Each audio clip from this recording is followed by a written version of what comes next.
खरं सांगायचं झालं ना, तर माझा स्वतःचा सुद्धा विश्वास बसला नव्हता, की मी हा पदार्थ घरी बनवू शकते. मीच नाही तर तुम्ही सुद्धा बनवू शकता किंवा कोणीही बनवू शकता. आणि एकदा जर बनवला ना, तर तुम्ही बाहेरून विकत खरंच घेऊन येणार नाही. कारण ना, घरीच बनवायला खरंच खूप सोपं आहे. काही मोजक्या साहित्यात तयार होतो आणि पहिल्याच प्रयत्नात हा पदार्थ यशस्वी होणार. जर ह्या टिप्स तुम्ही फॉलो केल्या, तर चला तर मग बनवायचा कसा बघूया. तर बघा, हे घेवर बनवण्यासाठी ना, आपल्याला सर्वात अगोदर साधारणतः इथे मी 4 चमचे तूप घेतलेला आहे. आपला जो पोहे खायचा चमचा असतो त्या चमच्याने ते 4 चमचे तूप घेतलं. तुपामध्ये आपल्याला ना बर्फ टाकून घ्यायचे. तर तूप नाही ते अगोदर आपल्याला वितळून घ्यायचंय पूर्णपणे. तूप नाही ते आपल्याला वितळूनच घ्यायचंय. वितळलेलं तूपच यामध्ये घालायचं. घट्ट तूप घालायचं नाही. आणि बघा यामध्ये बर्फाचे तुकडे घालताच एकदम असं घट्टसर व्हायला चालू झालेलं आहे. एकदम असं लोण्यासारखं मऊसूत होतं. पाहू शकता किती छान जसं काही आपण एखादं मॉइश्चरायझरच हातात घेतलं एकदम असं मऊ तयार झालेलं आहे. तर बघा एकदम या स्टेजमध्ये आपल्याला हे हवंय आणि असंच झालं तर आपल्या घेवर सुद्धा एकदम छान असा परफेक्ट जाळीदार मस्त असा कुरकुरीत होतो. तर आता यामध्ये घालायचा आहे आपल्याला 1 वाटी मैदा. तर इथे 1 वाटी मैदा घेतला. मैदा मी अगोदर चाळणीने चाळून घेणार आहे. तर मैदा पण चाळूनच घ्यायचा.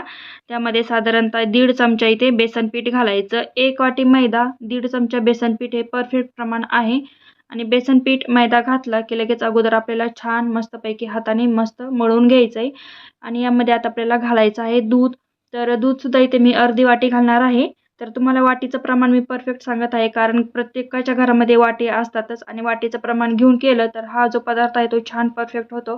तर अर्धी वाटी ते मी दूध घातलेलं आहे आणि हे पण ना चांगलं व्यवस्थितपणे मिक्स झालं की आपल्याला एकदम यामध्ये थंड पाणी घालायचंय. फ्रीजरमध्ये आपल्याला बॉटल अगोदरच ठेवून घ्यायची म्हणजे पाणी एकदम असं छान चिल होईल. एकदम असं थंडगारच पाणी यामध्ये घालायचं. तर पाणीसुद्धा इथे मी 2 वाट्या पाणी घातलं. तर बघा एकदम छान असं हे पातळ झालेलं आहे आणि हे आपल्याला या स्टेजमध्येच हवं इतकं पातळ आपल्याला हे हवं आहे. यामध्ये गाठी होतात त्यामुळे विस्करच्या साहाय्याने याला आपण चांगलं फेटून घ्यायचं आणि नंतर परत याला चहाच्या चाळणीने किंवा दुसरे पुरणाची चाळणी असेल त्या चाळणीने ते आपल्याला हे गाळून घ्यायचं म्हणजे यामध्ये ज्या गाठी असतात त्या पूर्णपणे चाळणीवाटं बाहेर पडतात आणि एकदम छान आपलं बॅटर एकदम स्मूथ होतं.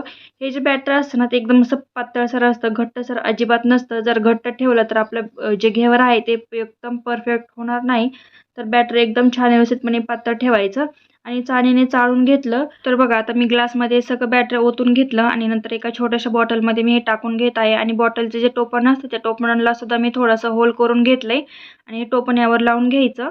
आणि तेलसुद्धा मी अगोदर छान असं कडकडीत गरम करून घेतले. तेल नाही तर आपल्याला तेलाचं जे टेम्परेचर असतं ना ते एकदम असं कडकडीत गरम हवं आणि गरम तेलामध्ये आपल्याला थोडं थोडं करून टाकायचं. सरसकट एकदा टाकायचं नाही तर कमीत कमी आपल्याला 15 ते 20 वेळा हे याच प्रोसेसमध्ये करायचं आहे. जर एकदाच टाकलं तर घेवर व्यवस्थित होणार नाही. घेवर बनवता वेळेस ना सगळ्यात महत्त्वाची चूक नाही ते आपली इथेच होते कारण आपण सगळं बॅटर जर एकदा टाकलं तर ते एकदम असं तळाला जाऊन बसेल आणि असं थोडं थोडं टाकलं तर त्याला जाळीसुद्धा छान पडते. त्यामुळे आपल्याला ही जी प्रोसेस असते ही जी स्टेप आहे ते आपल्याला 15 ते 20 वेळा करायच्या. तर तुम्ही पाहू शकता मी हे थोडं टाकत आहे. थोडं टाकल्याच्या नंतर त्याची वाफ जाऊन द्यायची आणि परत नंतर थोडं टाकायचं. काय होतं कधी कधी ना थोडीशी भीती वाटते आपल्याला की हे जे बॅटर आहे ते टाकताना आपल्या अंगावर उडून आलं तर अजिबात येत नाही कारण तेल जे आपल्याला आहे ते तेल पातेल्याच्या अर्ध हवं आणि पातेलं घेता वेळेस ना थोडंसं मोठं घ्या म्हणजे आपलं जे घेवर बनवता वेळेस आपल्याला छान परफेक्ट बनवता येईल. आणि जास्त काटोकाटी ते आपल्याला तेल घ्यायचं नाही. काटोकाट तेल घेतलं तर आणि तेल कडकडीत गरम केलं जेव्हा आपण बॅटर यामध्ये घालू तेव्हा तेल आणि बॅटर सुद्धा पूर्णपणे आपल्या गॅसवरून खाली पडेल आणि म्हणूनच आपल्याला ही एक गोष्ट लक्षात ठेवायची की तेल जे आहे ते आपल्याला मोठ्या पातेल्यात घ्यायचं आणि अर्ध पातेल्याला थोडंसं कमी तेलाचा इथे आपल्याला वापर करायचा आहे. त्याचबरोबर तेलाचं टेम्परेचर एकदम असं कडकडीत गरम हवं आणि हे जे बॅटर टाकताना आपल्याला थोडं थोडं बॅटर करूनच यामध्ये घालायचं म्हणजे जसं थोडं टाकत जाऊ तशी याला छान जाळी पडते. आणि हो बॅटर यामध्ये टाकता वेळेस ना थोडंसं वरतून टाकायचं म्हणजे जितकं वरतून टाकू तितकं जाळी छान पडते. त्याचबरोबर जर डायरेक्ट आपण खालून टाकू तर आपल्या हाताला पण त्या तेलाची वाफ बसते आणि एखादी चटका बसायची पण भीती राहते. त्यामुळे थोडंसं वरतून घाला आणि बघा छान हे शिजलं गेलेले म्हणजे छान तळलं गेलेलं. आपण शिजलं गेले म्हणण्याऐवजी तळलं गेलेले म्हणू. आणि नंतर याला थोडंसं चाकूच्या साहाय्याने थोडंसं खाली डुबवायचं म्हणजे ते ना साईडच्या त्याच्या कडा लूज करायच्या म्हणजे ते एकदम नंतर काढता वेळेस छान असं पटकन तेलातून बाजूला निघेल. याला ना छान असा लालसर कलर आला की आता लगेच तेलातून बाजूला काढायचंय. अगोदरच सांगितलं की तेलातून बाजूला काढता वेळेस त्याच्या कडा लूज करून घ्यायच्या. चमच्याने किंवा चाकूच्या साहाय्याने कडा लूज करून त्याला थोडंसं तेलामध्ये डुबवायचं म्हणजे ते पटकन व्यवस्थितपणे इझी बाहेर निघतं. त्याचबरोबर ते बाजूला काढता वेळेस आपल्याला एक बेलणं घ्यायचं. बेलण्याच्या साहाय्याने त्याला हलक्या हाताने बाजूला काढायचंय. काढता वेळेस ना थोडंसं शांतपणे काढा. घाई गडबड करू नका. घाई गडबड करायला गेलो तर ते आतून तुटू शकतो कारण ते घेवर पूर्णपणे पूर्णपणे नाजूक आणि जाळीदार राहतं. ते घेवर बाजूला काढून घेतलं. परत आता दुसरं घेवर बनवायला घेत आहे.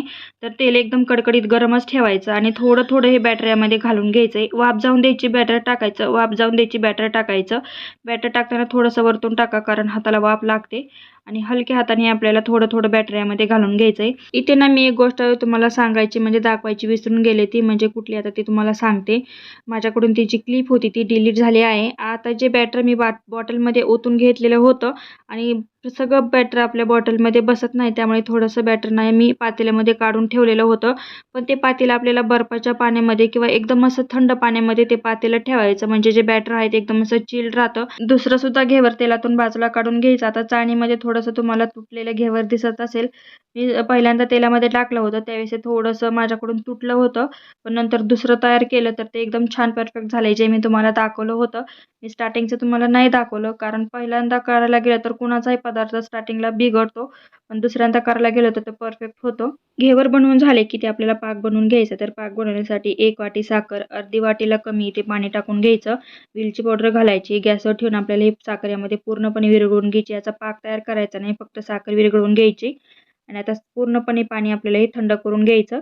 पाणी थंड झाले की हे घेवरवर घालून घ्यायचं. तर बघा, तुम्ही पाहू शकता या घेवरला किती छान अशी जाळी पडलेली आहे. आणि कोणी म्हणणार पण नाही बरं का की हे तुम्ही घरी बनवलं आहे, कारण जसं का आपण बाजारातून विकतच आणलेलं असंच दिसत आहे. तिन्ही घेवरवर आपल्याला हे पाक टाकून घ्यायचा आणि नंतर यावर आपल्याला रबडी घालून घ्यायची. तर रबडी ना माझ्याकडून थोडीशी पातळ झाली होती.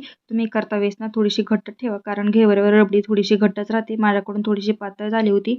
नंतर यावरून ड्रायफ्रुट्स टाकून घ्यायचे. आता लवकरच सणासुद येत आहे, त्याचबरोबर येणारा सण म्हणजे रक्षाबंधन. आणि रक्षाबंधनला जर सगळ्यात महत्त्वाचा पदार्थ केला जातो तो म्हणजे घेवर. तर हा घेवर तुम्ही घरच्या घरीच बनवू शकता, बाहेरून विकत न आणण्याऐवजी. मोजक्या साहित्यात होतो, बनवायला पण खूप सोपा आहे, खायला तर त्याहून अप्रतिम. तुम्ही पण या रक्षाबंधनला करून खाऊन बघा. आणि हो, जाता जाता एक व्हिडिओला लाईक सबस्क्राईब केल्याशिवाय जाऊ नका.